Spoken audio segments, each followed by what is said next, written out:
Okay, coaching model. So ito, nakapokus to dun sa player mismo para mas madali nating maintindihan. So ano yung coach? Clarify the issue, open up resources, agree the prepared future, create the journey, head for success. So, example ko rito is yung si Tim Grover, yung trainer ni MJ, okay?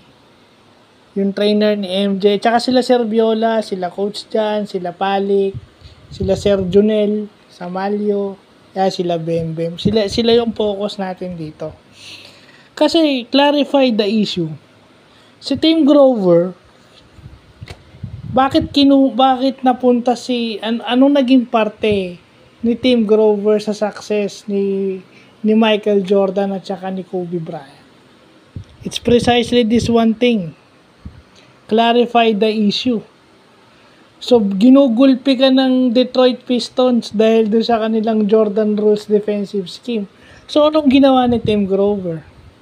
Clarify niya kay Jordan na kailangan magpalakas ka. Although, sige, alam ni Jordan kailangan niya magbuhat para lumakas. Pero Tim Grover is gumawa siya ng regimen kay Jordan, training regimen para mapalakas yung ma-improve kumbaga may sasabay dun sa natural ability ni MJ. Lalakas yung katawan niya, yung ganyan. So, eventually ang result nun, nandun pa rin yung athleticism ni MJ pero naging maskulado.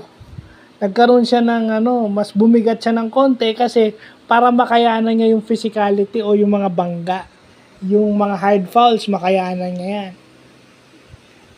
Eventually, ganun din kay Kobe para less yung injuries niya.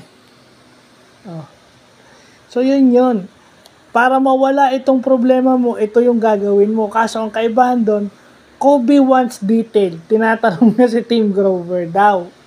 Pero kay Jordan, pag sinabi ni Tim Grover na gagawin, hindi na siya si MJ, ginagawa na lang.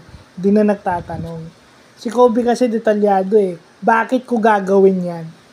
So bagay, tama naman yun. Dahil pang nagtanong ka, mas ma-appreciate mo yung purpose. Appreciation is the most important thing kasi alam mo yung dahilan. Dahil naipaliwanag sa'yo ng buo. So yun yung clarify the issue. Open up resources. So ibig sabihin, ipo-provide sa'yo yung regimen, ito yung gagamitin mo and everything, ito yung repetitions na gagawin mo and everything para maingatan ka rin sa injuries.